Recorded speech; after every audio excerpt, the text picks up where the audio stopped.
Hello, everyone out there. This is The Education Experience, a podcast giving a platform to educators and scholars serving their respective communities and doing their part in making the world a better place. So, listen up, you might learn something. I'm your host, Kenneth Tanaka. Our guest is an anthropology and theater major from Bennington College in Vermont. He received his master's degree in fine arts from the University of Texas in Austin. Go Longhorns. And he's a theater maker who's well-traveled, developing productions with the Theater Offensive in Boston, the Berkeley Rep in Berkeley, California, and of course his main stage work at the University of Texas.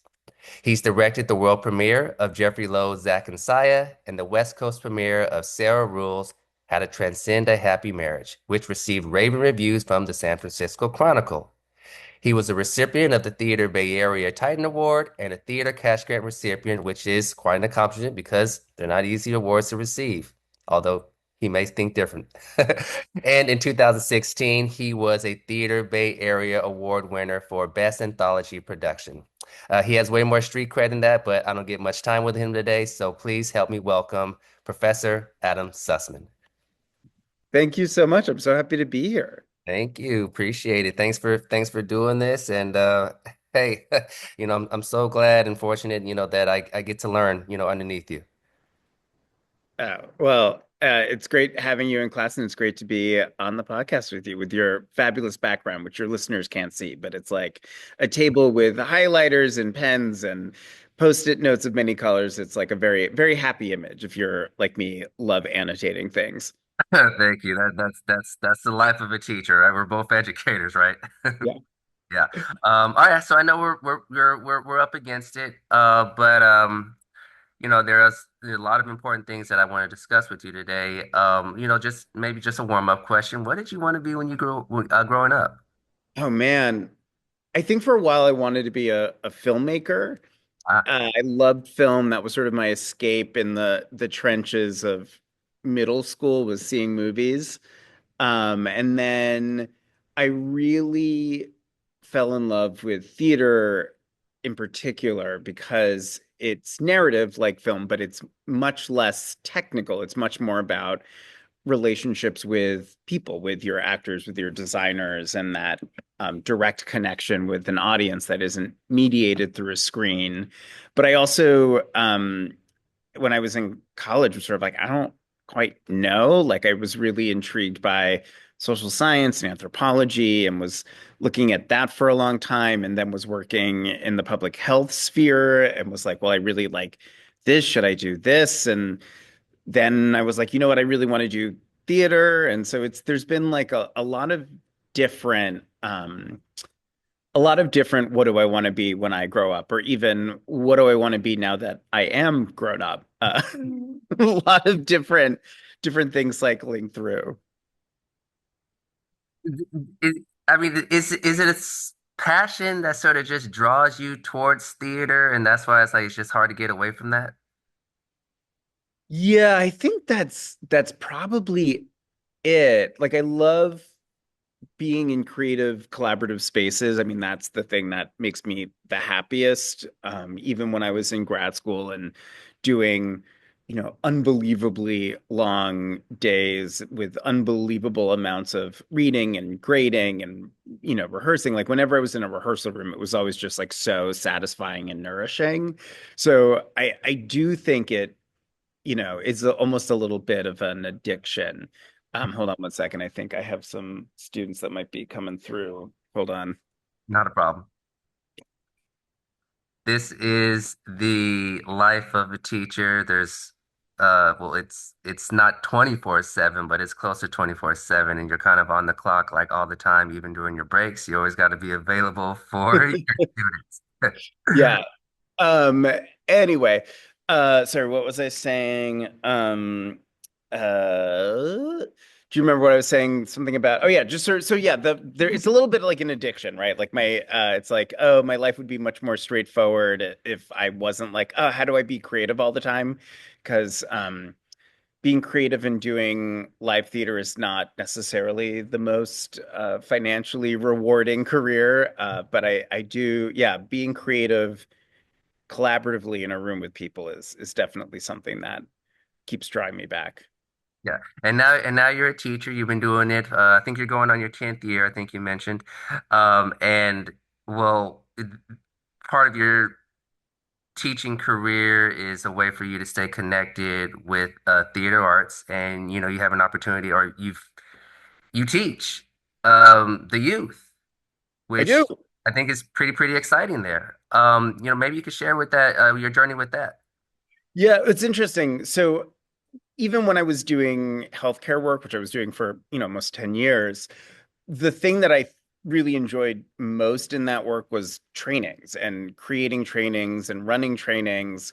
So even in that very different, not super creative field, I was doing education, or the education was the thing I was doing that was the most exciting within that field. And then when I pivoted to doing theater and was like, well, how do I make money doing this? A friend was letting me know that she was going to have a kid, and was I available to be a long-term sub for her when she was on maternity leave? And I said, sure. And then I was like, oh, actually, like the thing that I really liked doing in healthcare, I can also really like doing in this field that I'm in, or trying to be in theater. And that's a very satisfying thing to do. Um, so that's sort of how that began. And, one of the things that's really nice about teaching theater is you're giving people permission to connect to their creative selves and giving people the tools to be able to feel confident being seen and heard. Like there's a lot of really useful skills that adults and young students need and crave in order to be good functional humans in society. And so that's been like a very satisfying piece of this work as well. Hmm. Is teaching the essentials of drama to the youth any different than teaching to college students or slash adults? Not as much as you would think. I think with younger students, and specifically I'll say middle school students, which are the students that I work with now, it's you're teaching them habits of mind in a way that you're not necessarily teaching college students or adults. Certainly with middle school students, there's more work you're doing to try and keep them focused and maintain their attention. Um, but each age group brings a different set of assets and challenges. And I think about when I was doing my graduate work, I was in a devising theater course with a great professor, and it was a handful of us who were grad students and mostly undergrads. And the way this class would work is we would be sort of given a bunch of prompts and ideas for performance, and then we would have to make something really quickly. Hmm. And without fail, every class, like the grad students would all be together and spend, 20 minutes hashing through ideas, talking, brainstorming, and then we would rush to put something together. Meanwhile, the undergrads had created, like in the 20 minutes when we were talking, they had created a completed piece, right? So they were like, we're just gonna do it. We're just gonna jump in. And I was like, yeah, we can actually learn a lot from these undergrads who were just like all about the doing and less about the abstract theoretical, discussions about what to do. Sure. But like, so with your adolescents, do they sort of have that fast brain where it's like, oh, like they just pick up right away and they could create art? It really depends. I mean, I think sometimes there's like a real block of like I don't know what to do, or I feel stuck, and so the scaffolding becomes really really important. Uh, And part of what I always encourage them to do is actually to think on their feet. wow. They also want to just sort of like talk and think, because as soon as you start acting something out, it's much more vulnerable, or feels like silly. And so giving them the prompt or the permission to like, no, no, no, like try things out, see, you know, what happens, go for it. But I do think that if the students get an idea and they're with a group where they feel like the idea exchange is really easy, they will run and they will create something. Whereas if they're like eighth even like an eighth grader, I think sometimes it can be much harder where it's like, oh, well, I don't know. I'm more self-conscious now. I'm thinking more about like what is right or what is wrong in school. And so taking those risks can be a little bit harder. I see, I see. That's awesome. So what are some of the productions that you compose with these with your youth group? Yeah, so we I do a musical with them every year. Last year we did Matilda, and this year we did High School Musical.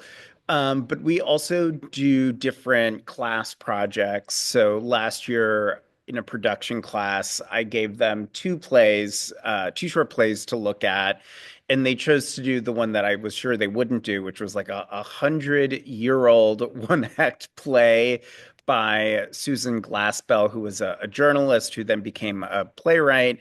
And it's about a woman, it's based on a true story about a woman who murders her abusive husband. What? And the play is the neighbors of this woman like collecting things from the house while the detective and a witness are sort of like wandering through. And over the course of this very short play, the women, in terms of looking at all the sort of domestic pieces of the house, so like what's happening in the kitchen, what do we see in her sewing kit, piece together what actually happened. Whereas the men, so this lawyer and the detective and this witness, are like, oh, we should get out of this room. It's just women things. And they go into other rooms and they can't figure out what happened. Um, so we did that, which was kind of fascinating to watch the kids dig into. This year, I'm trying a devising unit within this course. So the students will create a little production, but they're going to adapt a story themselves and design it themselves. So it's a combination of sort of like big musicals that we get from MTI and stage, and then these more hands-on student-led projects in class. That sounds like an adult play. It is definitely in a more adult. It was like, well, that, and in fact, that was kind of the reason why I was like, I don't think they'll go for it. Is I had one play that was sort of written for young audiences that was very silly. A great play by Keen Nguyen called Aliens versus Cheerleaders, about, you guessed it, aliens fighting cheerleaders. And then I gave them this other play just as like a very strong contrast. And they went with the other one, much to my surprise. But I don't know. I think they may have even thought that like the other one was too youthful for them. I'm not sure. Okay, well, I guess it makes them feel a little more grown up if they can do a grown up play, right? Is there any type of like censorship that you have to do if there's like anything that's like maybe too adult that might be inappropriate for, that age group? Yeah, I mean, I think I'm never choosing to bring in material that is too provocative, in part just because I'm not someone who's like, let's do something that's like super violent or super transgressive in our middle school theater class. But we do things that are very silly. We do in seventh grade a Commedia dell'arte unit in which, we talk a lot about status and how to subvert status. And in that way, right, we're talking about big ideas, or even potentially, without like getting into specific politics, like things that are inherently political, like power and who has it and who doesn't and why. Um, but yeah, I mean, I think it's really about just trying to find what's appropriate for the students and what makes them feel comfortable and what makes me feel comfortable. And I've, Mm. done classes where kids do skits where things can get really violent. Like there was one where like in rehearsal, I watched a student take like a pretend doll and like as if it were a kid, like start smashing it. And I was like, that's not, no, like it's like what, like, tell me what your character is doing. Oh, wow, is that really an appropriate thing to be doing? And how would we feel? Right. Like, so I do think it's important to try and not only to try, but to understand sort of what's appropriate and what's not, certainly at the middle school level, and don't try and push things in ways that make either the students uncomfortable, or if their students are doing things that make me or other students uncomfortable, to acknowledge that and talk about why that might not be appropriate. Makes sense. There's a lot of responsibilities. There's a lot of duties in creating a production. Obviously, you have your actors, your directors, your writers, your costume, uh, your prop person, lighting design, stage manager. Are these tasks that they're able to handle? Yeah, for the large scale musicals, these are roles that adults occupy. But when we've done this production class, those are roles that the students occupy on a smaller scale. And they do it. I mean, we teach them how to do it, and we teach them, the process of how do you generate ideas and read a script and find clues about design and tone and given circumstance, and how do you translate that into designs. And they do. I mean, I have to be the production manager because it's a lot of executive functioning for our middle school students to be tracking all these different things, but it's very transparent. We'll sit down and we'll have production meetings and we'll have Mm. students plan out what needs to happen by what date, and then I'll hold all of those pieces. But, that's the joy of experiential learning, which is, if you're doing the thing, you're generally absorbing those skills really, really quickly, rather than if you know, are learning it in a rote way and then being told to do it. Ah, makes sense. Do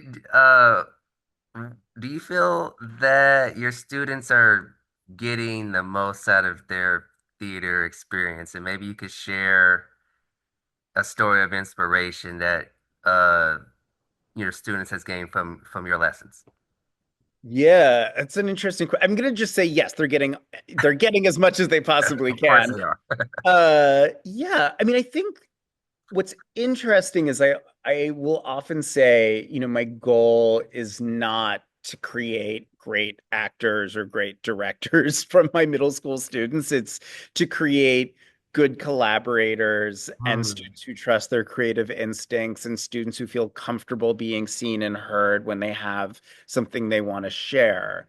And that for me is really the metric, right? If someone is a wants to be a great actor or director or writer or designer, I totally support them in that journey. But that's not why I teach drama to middle schoolers. I teach it as a way to instill these other skills that are really useful, or in some ways also to reinforce skills in other classes. When I teach my acting and my production classes to my eighth graders, they're really doing a lot of text analysis, and the only difference is between like English is that in English they're learning how to like make a claim and write a paper supporting it, whereas in my class they're making a claim and about a character and looking for given circumstances in a text and not writing it in a paper, but creating a performance that makes sense.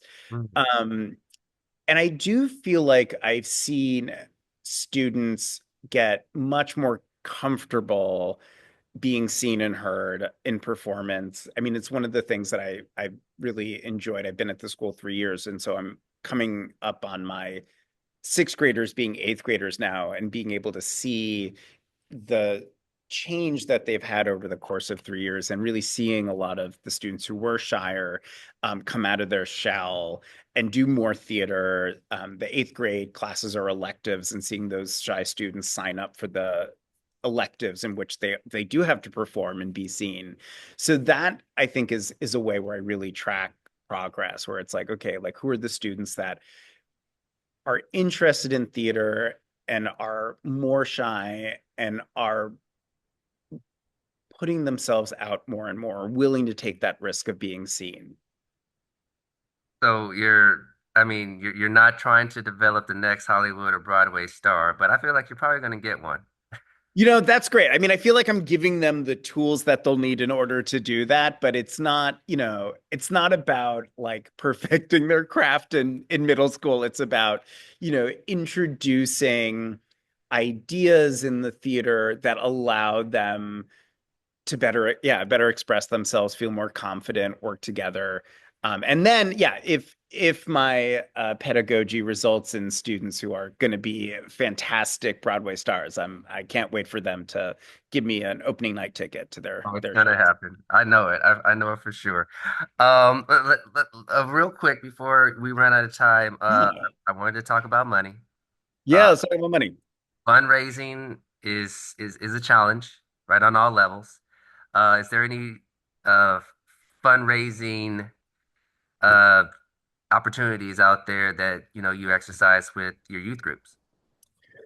We're very fortunate. The school I'm at is an independent school. It's very well resourced, and so that's not very fortunately something we don't have to do in order to keep our program going. But I have worked with programs, including a great one in San Francisco called Children's After School Arts CASA, which is social justice for the arts program, and they were doing a lot of fundraising. And one of the things that they would do that I really loved is they had two big fundraisers, one in the fall, which was a visual arts fundraiser art show where students would create art on a theme over the course of the fall. And then that was sort of installed at an art gallery in San Francisco.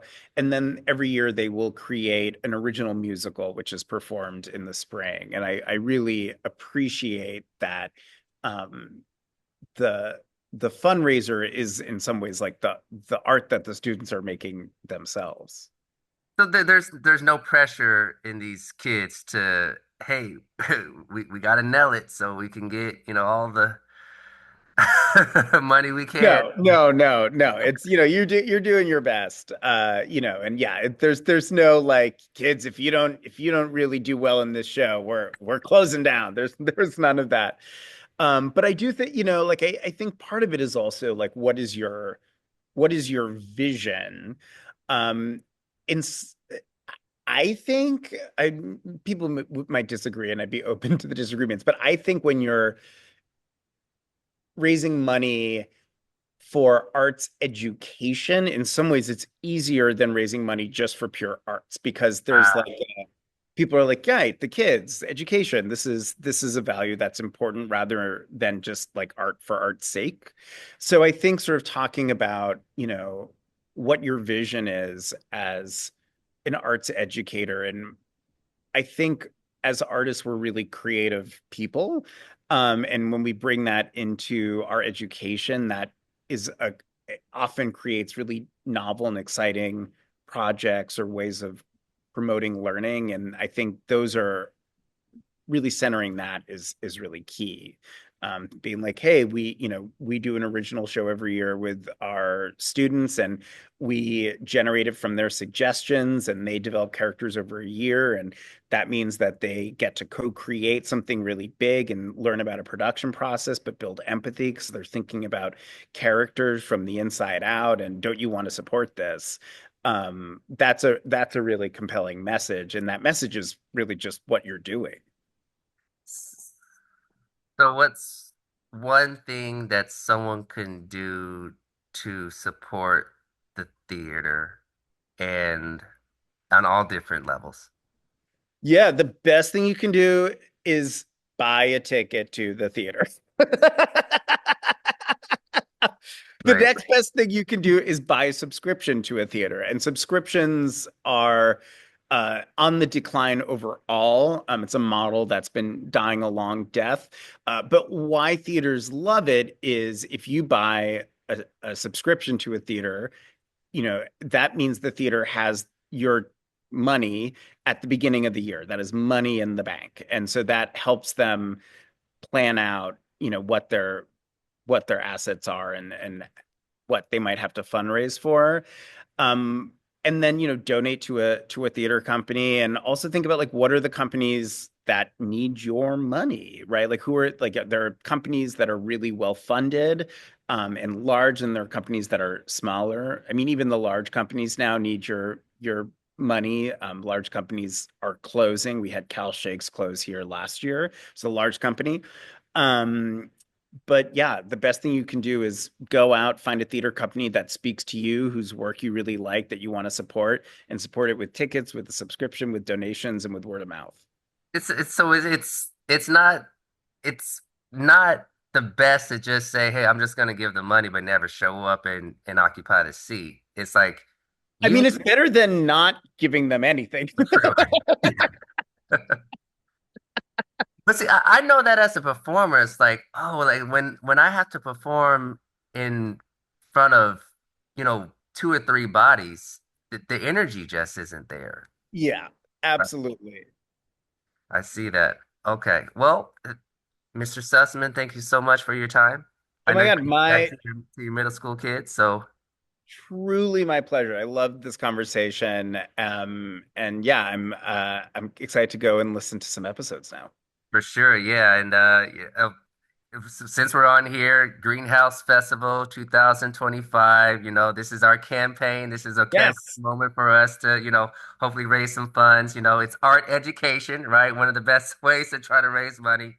And thank you for teaching me how to be, a PR in all this. And hey, I've enjoyed every class that we've had. I'm so glad to hear it. I'm really loving the class this year. And this was a great conversation. Thank you so much. I'm so glad you're doing this. Appreciate you. This has been the education experience.